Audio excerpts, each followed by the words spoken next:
right, so here we go.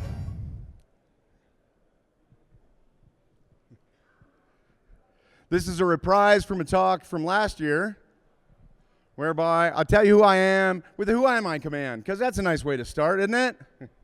Within the ICU domain, I am JHAM. The groups that I belong to the Everyone group. Everyone does, right? Within the JHAM Corp domain, I belong to the Independent Consultant group. That is optional, but for me, enabled by default. Within the SANS Institute domain, I belong to the Principal Instructor group. That is optional it's an optional group, disabled by default. That's a tough one. Within the author domain, I'm a member of the Network Forensics group. That is also an optional group. I think StrandJS may have read in that group. But then if I say, who am I with Priv? Well, let's see. The SE debug privilege, which I have renamed the description to in my own way, that for me is disabled. I don't have the ability to understand what Relic did just now.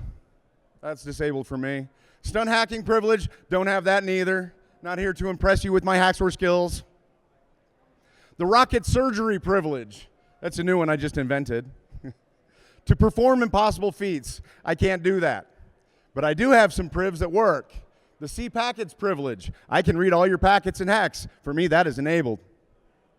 The see the bad guys privilege, for me, that is enabled. I can hear glass windows break. I got ears, right? And finally, the blue team privilege, for me, that is definitely enabled. I know how to hunt the bad guys, and that's what this is about.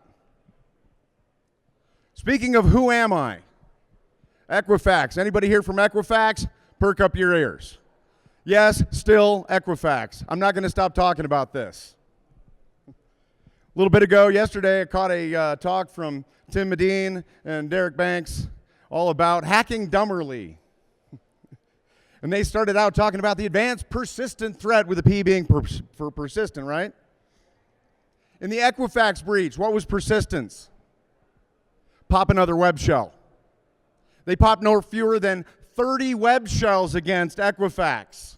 That was how they did persistence. Lose a web shell, pop another one.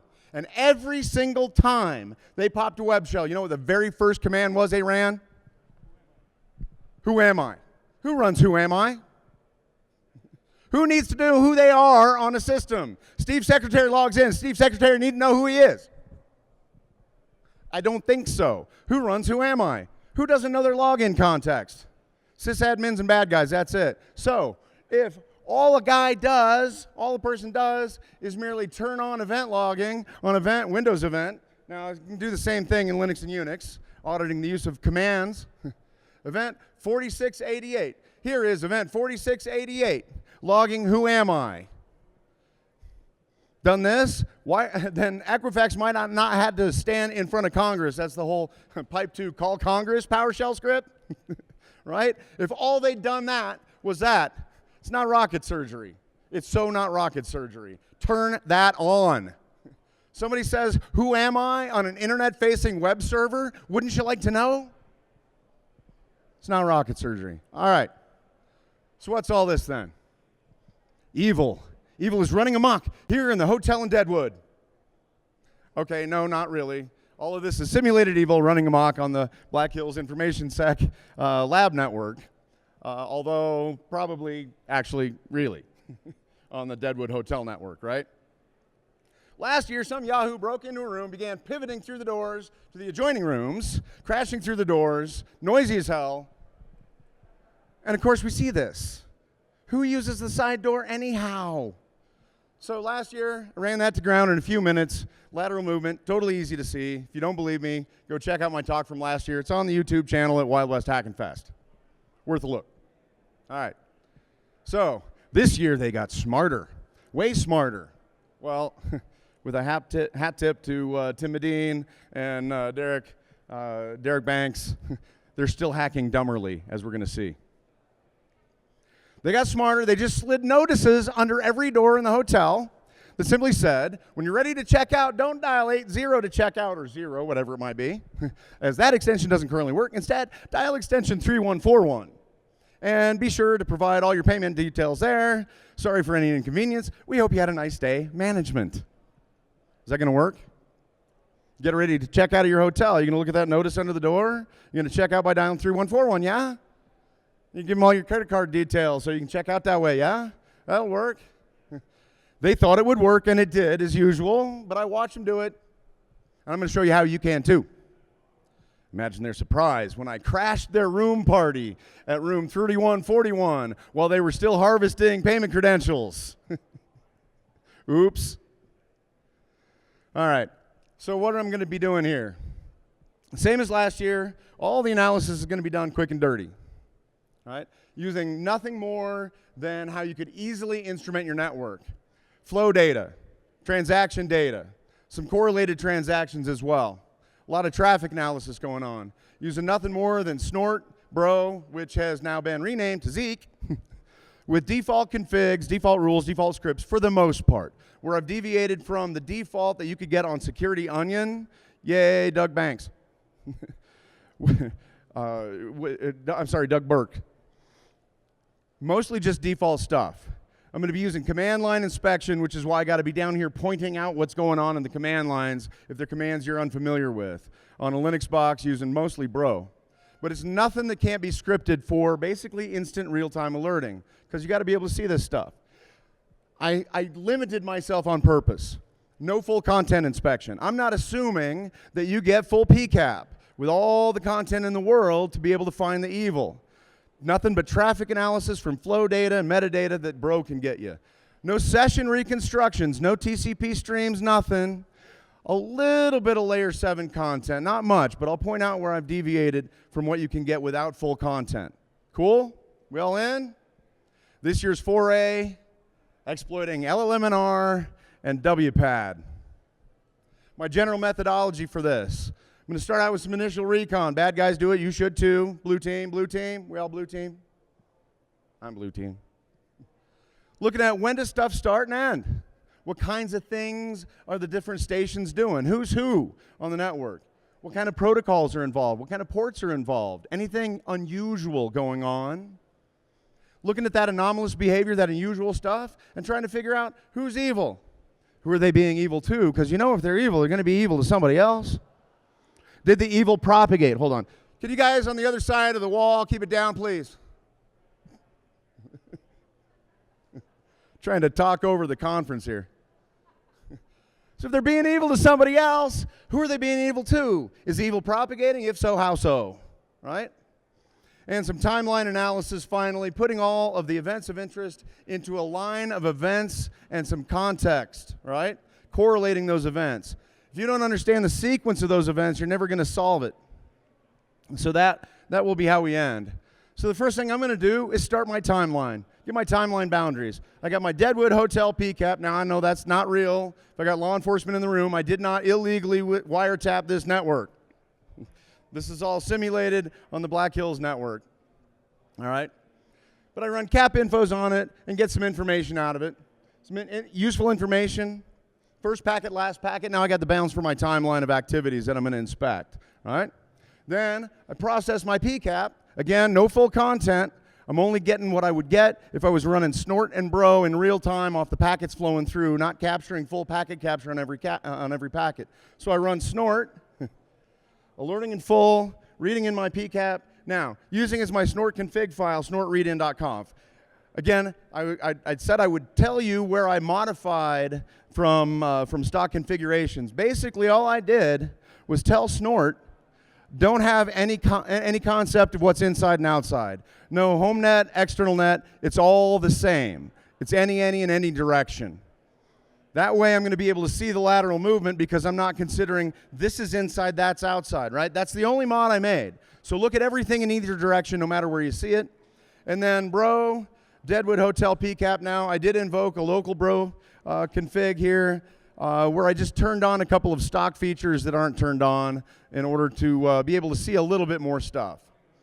So I run Snort, I run Bro. First thing I do is say, how big's my con log? How many connections? Roughly 37,000 connections in this one day in Deadwood. Cool? All right. So this time, last year I didn't bring Snort into it until after I'd done a little bit of traffic analysis. This time I'm going to start out with Snort. See what Snort thinks it sees. So I read in with Snort. I'm going to grep for, in my alert file, this is what I'm grepping out of my alert file, Snorty the Snort's snout. If you ever wonder in your Snort alerts what bracket star bracket is, that's ASCII art for Snorty the pig's snout. That's his little nostrils in his snout right there. Suitable for grepping, so I can look at just the alerts. And I'm going to sort them out, uniquify them with a count. That gives me the count of how many of each unique alert. And I'm going to sort them in numeric order in reverse order, right? Now, last year I talked all about looking at the long tail, looking at the least frequent events. A lot of my junior analysts would be starting to look at, oh, this is a big thing. There's 44 of these. We need to go immediately. Nah. If it's common, I'm less interested. It's uncommon, I'm more interested. And now this, ooh, Java, we got to dig down on that. You know what the ones I want to see? I want to see these. Uncommon Snort alerts, but talking about some stuff that is of interest to me. LLMNR query response to WPAD, NetBIOS name service query response to WPAD, and over port 80 probably auto proxy request of a WPAD.dat. Now, what are these LLMNR and WPAD things? I'll get into that in a second. So as usual, we're turning our attention to the long tail. If you graph this out, that's the few things in the long tail, right? This time I'm going to be looking specifically at LLMNR and WPAD. But let's take a little bit of a closer look at Snorty the pig's long tail here. I've given you 3 of these alerts from these 3 events, right? These 3 events, here's 3 of those alerts. An example of each of the 3 of those, and what do we see? Well, we see in every instance, we got 10.233.233.202, henceforth known as 202, talking to 10.233.233.201, henceforth known as 201. They are almost certainly on the same network since they are adjacent IP addresses. And we can see they're talking on port 80. That's why the win HTTP auto proxy request. We also see there's some NetBIOS name service conversation between them that Snort didn't like. And there's some port 5355 LLMNR conversation between them that Snort thought was evil. What other ports are in play? This is the next thing I'm going to do is go straight to some traffic analysis. Say, what ports are in play and who's listening? Now I'm using bro data exclusively. To cat out that connection log, and I'm going to use brocut to look for the responding port, meaning any port that responded to a connection. I'm going to sort those out, uniquify them with a count, sort them again in reverse order numerically, and I get these 2 columns. The column on the left is how many connections we're seeing successfully connecting to the port, which is the column on the right. Now last year, I dove down on port 5000 because that stands out, doesn't it? Long tail analysis in reverse. 15,000 connections successfully to port 5000. You guys all know your port numbers? 80, HTTP, 443, HTTPS, 445, SMB. What's port 5000? I heard it right there. It's evil. If you don't know what it is, chances are it's evil, right? So I drilled down on that last year. I also was looking at 49666, which is RPC and Windows. We looked at those, and if I look, I do another cat of the con log. This time, I'm looking for the originating host and the responding host and the responding port, grepping out just for port 5000 to see who all's connecting to whom on port 5000. It's all just these 2. It's just 202 connecting to 201, all of it for that port 5000 traffic, right? So this year, we're going to start looking at a different port. What's port 3141? Well, you saw my preview, right? That's evil too, right? That's evil too. Now, we'll get back to LLMNR on port 5355, but if I do the same thing, looking for who's connecting to whom on port 3141, it's all of it. All of it. Again, 202 connecting to 201. Is 201 evil? What do you think? Take a guess. Is 201 evil? 201's evil. Should it be listening on port 5000 and port 3141? No. Is 202 evil? Should it be connecting to its friend on those ports? Clearly not. So we got 2 bad actors talking on port 5000. So let's look at these. This time, looking at my con log, looking now at timestamps from the originating host to the responding host to the responding port. Also now, looking at the number of bytes from the originating host, number of bytes from the responding host, and again, grepping for port 5000, and what do I see? Any periodicity there? Every 5 seconds, 202 connects to 201. And every 5 seconds, 202 sends a little bit of data, and 201 sends the exact same number of bytes in response. Is this classic beacon-based C2 activity? It took me longer to get to this slide than it took me to see the C2. Right? So there we have it. But they're definitely both evil. A little deeper dive. This is a little bit from last year. Turns out that Bro decided whatever was on 5000 is HTTP. I know this because if I go look in the HTTP log, looking at the responding port and the URI that is fetched, again, grepping for port 5000, sorting, uniquifying, counting, I can see this number of counts of connections to this port for these following URIs. So it's pretty evenly distributed across a couple of suspicious uniform resource identifiers. Then I'll go one step further and say, hey, what was the status code on those? And I see every single time it tried to get one of those, it had a 200 OK. Web server says this is fine. So let's get a little bit deeper. I add to that now, I've got my responding port, the URI requested, the method by which it was requested in HTTP, the body length from the request, and the body length from the response. Now what we notice is almost all of these spread out across these 3 gets, no data sent, very little data comes back. In fact, it ends up being just about an empty body. But a couple of times we see posts of some data, no response, but one time we see a get with a whole bunch of data. Did those beacons hit a target? Did mommy answer the phone? Mommy answered the phone and said, 202, here's your new evil. So we know there's some evil going on. So clearly 202 and 201 are evil. The question is, how'd they get that way? Isn't that a good question you'd want to ask? How'd they end up like that? Well, it turns out they're talking on port 3144 as well. We saw this. So I'm going to do the same sort of invocation where I'm going to look at the timestamp, and this is back out of the con log. We're looking at the timestamp, originating host, responding port, then the originating bytes, the responding bytes, grepping out just the port of interest here, and now I'm just going to give the head, and then later on I give the tail, and we can see this starts with a burst in time of connections from 202 to 201 with very static sizes of request and response, stimulus and response on that port. But as you look on, when we go to the tail instead of just the head on this, we see that towards the end, the periodicity of these connections is quite randomized, as is the number of bytes sent and the number of bytes received. So what happened? What happened over this span of time on port 3141?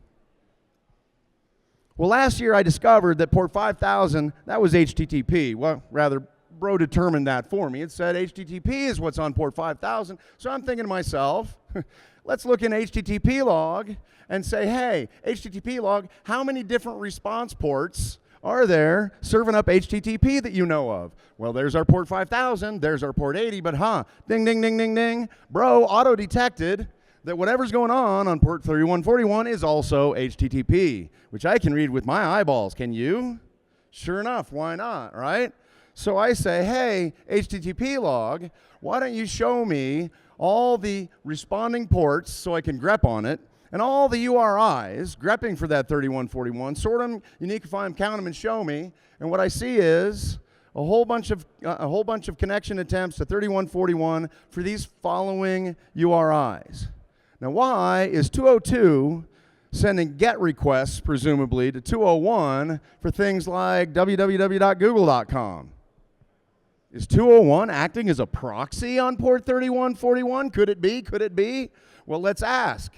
I just use the exact same command. This time, I include the bro field out of the HTTP log of proxied and see what it says, and sure enough, it's pretty clear at this point, 201 is now acting as a web proxy for 202 for all of 202's web surfing needs. Could that be bad? Yeah, that could be bad. So why are they so evil? How'd they get that way? So it seems like 202 is a client of 201's evil.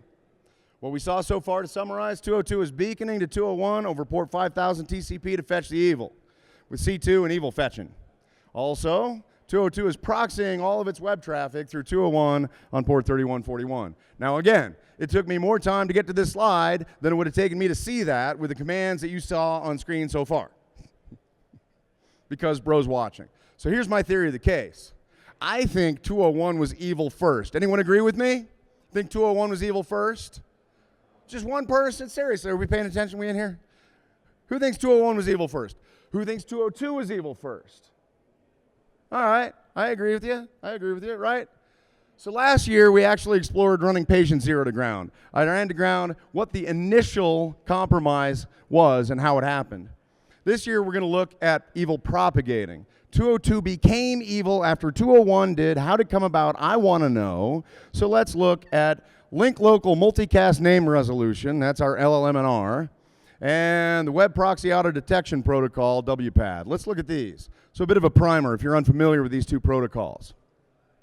Host-based proxy configs for your endpoints can be done a number of different ways. You can hard code the proxy config for your web client right into the system. Or you can have them auto-discover what their proxy configuration ought to be. And that's what WPAD is for. It does this through the distribution of what we call pack files, these proxy auto-configuration files that a host will download, and it will tell them where the proxy is and how to use it. Now, these are typically downloaded via a pointer to their location, and that can be done in a number of ways. Usually, it's done via name resolution of the host, WPAD, and the local domain. So it typically is going to start out with a DNS query for WPAD within the local domain, something like WPAD whatever the local domain is. Now, if that DNS query fails and your configuration is weak, the next thing it's going to try is NetBIOS name service to multicast locally a query for that same name, for WPAD, to figure out where can it get its pack file. If the MBNS fails, next thing, if your configuration is weak, that it's likely going to try is looking using local link or link local multicast name resolution, LLMNR, multicast queries to the local link asking for, hey, anybody named WPAD out there? Anybody named WPAD? Because I need to know who you are so I can get my pack file from you. Can also be done via DHCP. The location of the pack files can be served up that way, just like we serve up who's the DNS resolver and so on and so forth with DHCP. And then, once the pack file is located, it's going to tell the endpoint where is the proxy by host name and port. What's the commonality of all these ways of figuring out where the pack file is? It's all UDP. All of that, the responses can be spoofed. All of that, right? So bottom line, hold on. Oh, wait, back. There we go. Bottom line, this is a very bad idea implemented poorly. So what about this 201 and its use of LLMNR? Next thing I'm going to do is look in the con log, looking for the originating host and responding host and port, all right? Originating host, responding host, and port, sorting and uniquifying, and then just grepping for 5355, the LLMNR port, to see what I find. Now, you notice the last bit, I'm grepping out IPv6. I will not be covering IPv6 today, although there's a lot of IPv6 going on in here. Maybe next year. That's your teaser. Maybe next year will be all about IPv6. But for the moment, I'm excluding that from view. All right? And what do we see? Well, we see a whole lot of LLMNR-based stuff, but notice most of it, almost all of it is to multicast. Almost all of it is to multicast. A little bit to what appeared to me to be a server and so forth. But that stands out. A whole bunch of LLMNR between 202 and 201. Is that normal? Should that be going on? I'm guessing probably not, right? That's probably bad. So, noticing that Snorty complained specifically about WPAD this way, now I'm going to my DNS log. Now, Bro treats all name resolution or it logs all name resolution activity into the DNS log, whether it's DNS on port 53, whether it's NBNS on port 137, whether it's LLMNR on port 5355, all goes in the DNS log, which is handy because it's all in one nice place. So I asked the DNS log from Bro, hey, show me the originating host and the originating port and the responding host and the responding port, all of the queries and all the answers, again, grepping for the LLMNR specifically, not looking at DNS and NBNS, and grepping out all the IPv6. Also, grepping out anywhere that the answer is a dash, which means the field doesn't exist, which means there was no answer. So I'm only looking at where there was an answer, and I see 3 distinct instances of 202 being told by 201 on port 5355 that the name WPAD resolves to, it me, I'm that, right?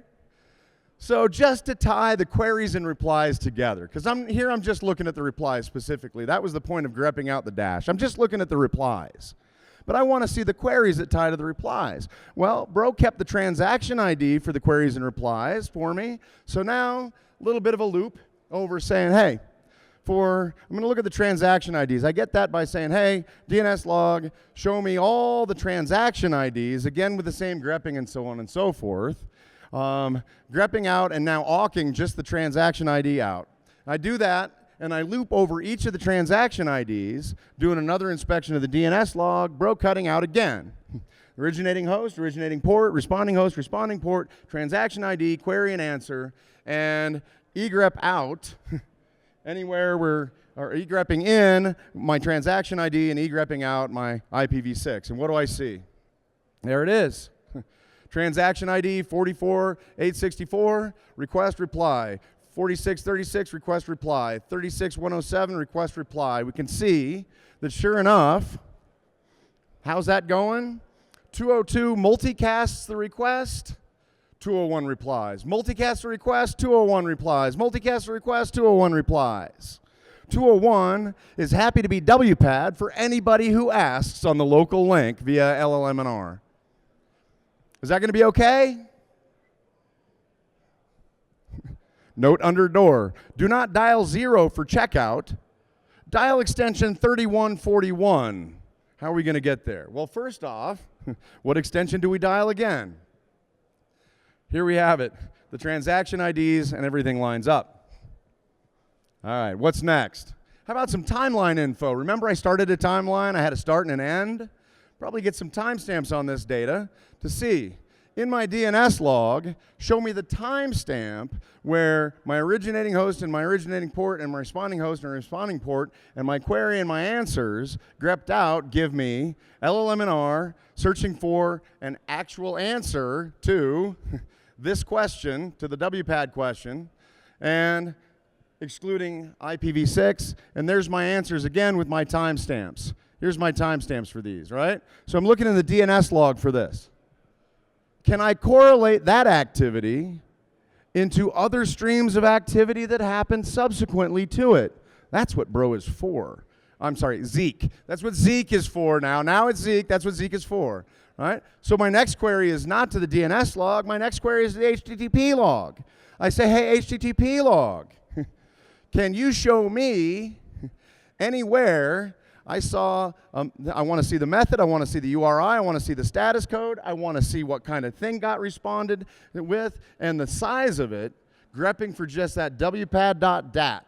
And what do I see? How about those timestamps? 202 barks out to multicast, hey, who's WPAD? At 15 hours, 29 minutes, and 26 seconds. And then 202 says to 201, hey, can I get WPAD.dat on port 80? And it says 200 OK with a 312-byte file at 15 hours, 29 minutes, and 27 seconds. How about 32 and 10 seconds? How about 31 and 43 seconds? Within the second, the 202 discovers that 201 wants to be WPAD. It asks WPAD for WPAD.dat. Successfully gets a 312-byte DAT file. Wouldn't you just love to see what's in that pack file? Wouldn't you? That takes some content. That takes actual layer 7 content from that get. It's only 312 bytes, though. Do you think we can have it? What do you think? I know I want it. I do. So why, bro? I mean, Zeke. Here's why. Here's why. I write a bro script. Now, if you are not coders and you do not write script, that's okay. I'm going to walk you through this. I'm going to cat out my new LLMNR WPAD download script. All right? Now, first thing I'm going to do in this script, and this is why Zeke. This is why Zeke. Now, I'm going to mention in a little bit Rita, which is Black Hills' free open source front end to doing correlation based on bro data. This could have got all this for me, but why my command line? Why am I doing this the hard way? Heck, right on the other side of the curtain, AI Hunter is being sold with a nice GUI to let you point and click through all the correlation of all this bro data. Why am I still some crusty old geek at the command line with this? Here's why. I write a script where I define where LLMNR WPAD resolution should not come from. I set a global array of subnets saying there shouldn't be any of that going on here. And then the very next thing I'm going to do is dynamically collect anywhere I see it actually happening and log the event. So I define a new global array of where it's coming from. And on the event that I see an address reply in DNS, right, I'm going to look and say, is the responding port LLMNR? Is the responding host up here in this subnet? Is the query for the host WPAD? If so, I'm going to say that guy just answered that question and I add it to that global array for future use. I saw you answering that query. And then, guess what? I'm going to go ahead and log that in the notice log in Bro with a nifty little line that says, alert! Somebody used LLMNR to resolve that query to some address for some address, and I just populate it with the bro data that I get from that particular event, from the DNS answering of an address query. Further on in my bro script, still catting out my download bro script, the remaining part of it, the last 13 lines, you saw the first lines, right? This is the top of it, this is the bottom of it. That's all I wrote. So when I said I didn't modify bro much, this is all I wrote. So the next stanza in my script, if a subsequent download of a WPAD.dat occurs, please parse it and log it. How many streams am I now observing? I see the exchange of LLMNR. I record the fact that I saw that exchange successfully resolving WPAD. And then I notice the subsequent port 80 download of the WPAD.dat. I notice that too because I say, on the event, bro, that you observe an HTTP entity with data, I want you to look at it. And if the responding host is one of those WPAD resolvers, if that's in my array that I just built dynamically, if it's one of those, the responding port is 80, the host is asking is WPAD, the method is get, and the URI it's asking for is WPAD.dat, well then what? Then I want you to throw another notice into the notice log with another alert with who served what to whom, but also with the DAT file data itself. 312 bytes of DAT file data preserved for our inspection, and let's see if we caught that pack file. I now say bro again with my same PCAP using local.bro, but now I include my nifty script that's, less than 30 lines of code, including comments. Comment your code. Comment your code. You do that. And what do we see? Now, I can look at my notice log, look for the originating host, originating port, responding host, responding port, looking for the message and the sub-message. And what do I see in here? Well, let's see. Originating host, originating port, responding port, with an alert saying, this guy used LLMNR to resolve that query to that address for that requester. And the very next line I see is, this guy from this port to this guy to this port apparently got served up 312 bytes of WPAD.dat file, got it back via port 80, and by the way, here's all the DAT file data. Here's all that DAT file data. So I included my script, and what did I get out? I can see right there in the DAT file data, it's being told, hey, 202, your proxy is a host by the name of ISA proxy server, and your proxy port is 3141. Well, now what does 202 got to do? It's got to go out and resolve who is ISA proxy server. It's going to have to ask the question, who do you think is going to answer? Who do you think is going to be? Any guesses? Here comes the punchline. Sure enough, sure enough. We can see 202 says to multicast, that part's omitted. Hey, anybody out there named Proxy server? And sure enough, we see 201 says, it me too. I'm also Proxy server. I'm WPAD, I'm Proxy server. And so you should send all your web traffic to port 3141 to me first, and I'll send it out for you, right? And that's how 201 fully pwns 202 as a man in the middle. All its web traffic is flowing through 201. Now, hopefully everybody in this room understands the magnitude and the gravity of that. Every single page that 202 requests, the request goes out to the world and the reply comes back. And when the reply comes back, it didn't used to contain evil. But by the time 201 got a hold of it and proxies it back to 202, does it contain evil? Tailored, very special evil? Absolutely it does. Thanks, LLMNR. Thank you so very much. Handy, handy.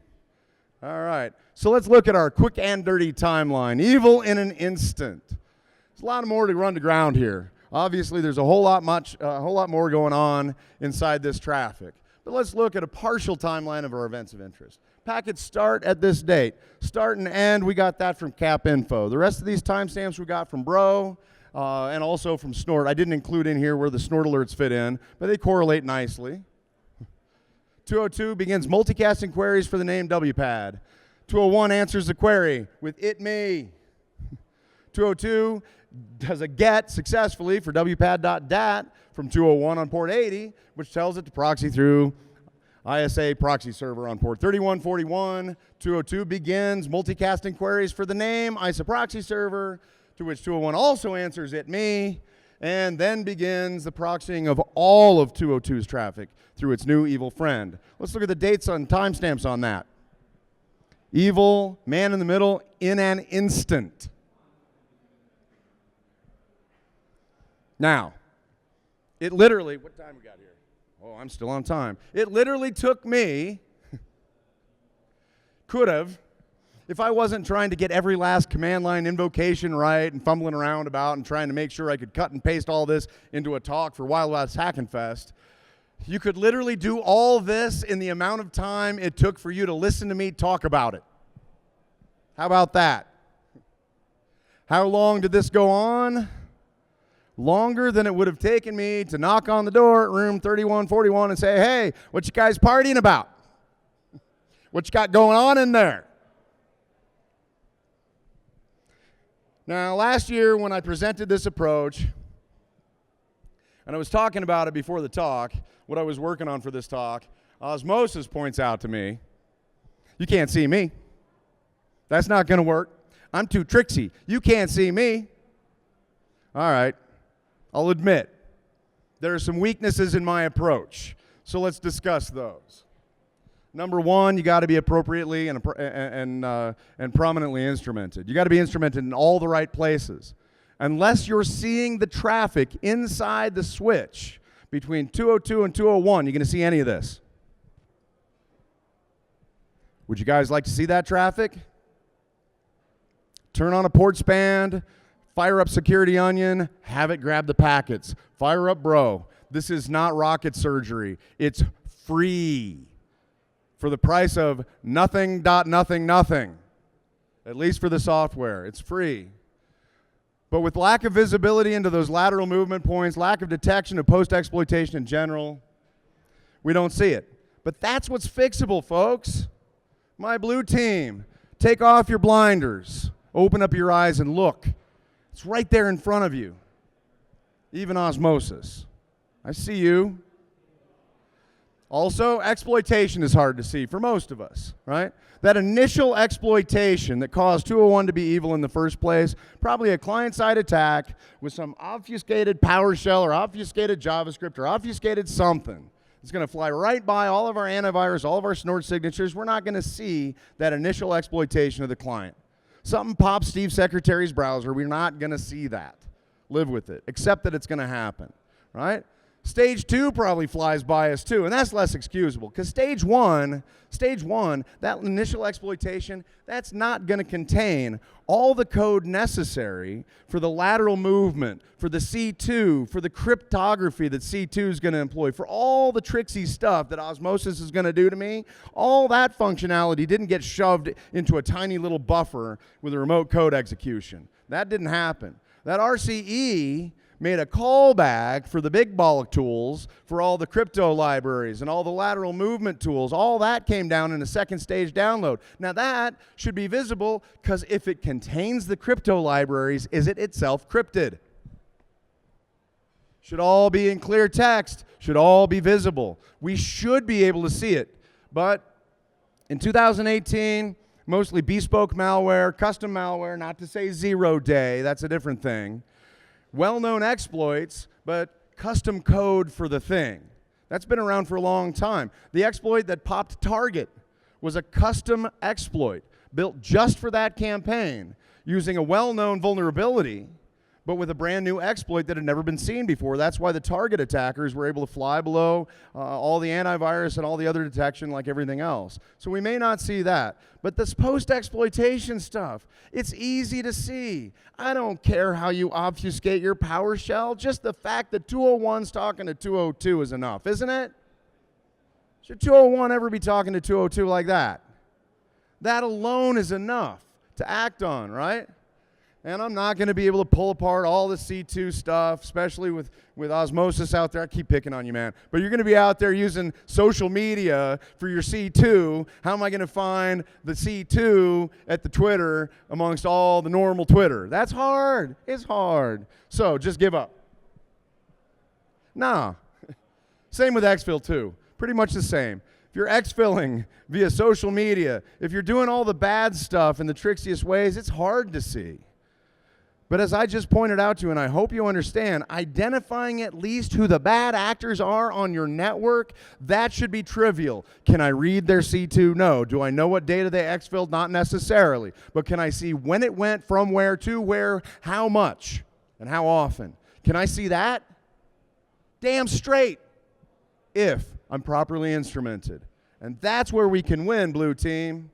Hopefully we're not all red in here. You're not picking up on my TTPs. Going to try and evade me further. In summary, lovely Latin statement that translates into, in the land of the blind, the one-eyed man is king. You do not have to instrument everything, but at least take one of your blinders off. Look some places. Instrument where you know this is going to be happening, and also know that it's going to be happening and that you got to instrument for it. But I got a variation on that. In the domain of the blind, the one-eyed man sees the new domain admin. Is it really just that easy? I would suggest to you that it is. And I hope you saw me show you how just now. So that's my summary plus. Summary plus, this is my shameless plug. Now it's almost 7 years ago. Wrote as much as I could fit in a book about how to see all those fingerprints and footprints. But it was pointed out to me by my dear friend John Strand and my wife, thank you very much, that I missed a bunch of stuff. I did not include a chapter on DNS for network forensics, and that, I agree, borderline criminal. That was a criminal omission.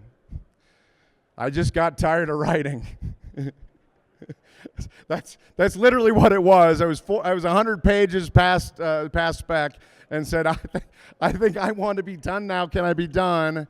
And didn't contain anything on bro, now Zeke. So what happened was, sitting around with my lovely wife Paula and John and Erica Strand around a table after a long day at work, and all of a sudden Strand and Paula start coming up with this laundry list of, oh, you need to include this and this and this and this, and now apparently it needs a second volume, including ARP games, LLMNR games, Rita, we should talk about that. Entropy detection. We can automate that. That's nice. Finding entropy in all the places it doesn't belong, like domain name, certificate, fields, all that kind of stuff. Lots of other topics. And so I am re-announcing after a year later, with the support of family and colleagues, re-announcing again here still this. Coming soon, I promise, someday to another bookstore near you. This time, maybe, with John Strand, that was the other thing. He promised he would help. That's the only reason why I agreed to this project. It is in the works. I'm working on it currently. This time, it's not going to come out through Prentice Hall. We couldn't come to an arrangement, which is one of the reasons why it took so long to get to this point. We self-published this time, so you'll have to keep your ear to the ground because Prentice Hall isn't going to be barking about it. All right? It's just going to be me and my friends.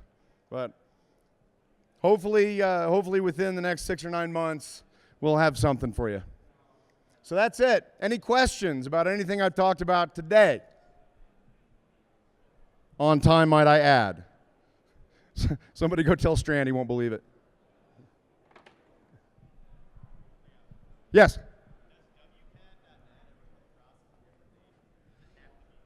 Could WPAD.net come across as a different name? Does it have to be WPAD.dat? Certainly could. It certainly could. Absolutely. It's just a configurable thing.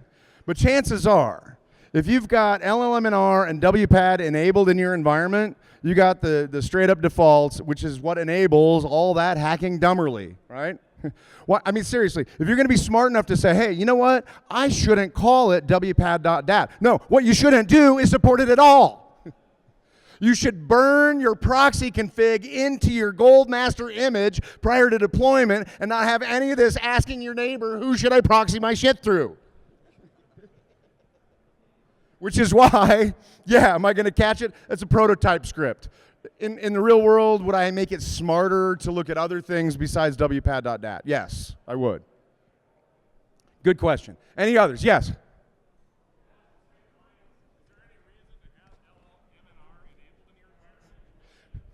All right, along the same lines, is there any reason to have LLMNR enabled in your environment? By God, yes, absolutely. It's damn well critical. You need your pen testers to be speedy, and you don't want to inconvenience the bad guys. That is its sole feature. No, there is no, anybody in here, if you can bring me a good business case, a good use case for valid business case use of LLMNR in your deployment, I'd love to hear it because I would love to shoot that down. I don't think so. Its primary use is by bad guys and pen testers. Any other good questions like those? Because those are good questions.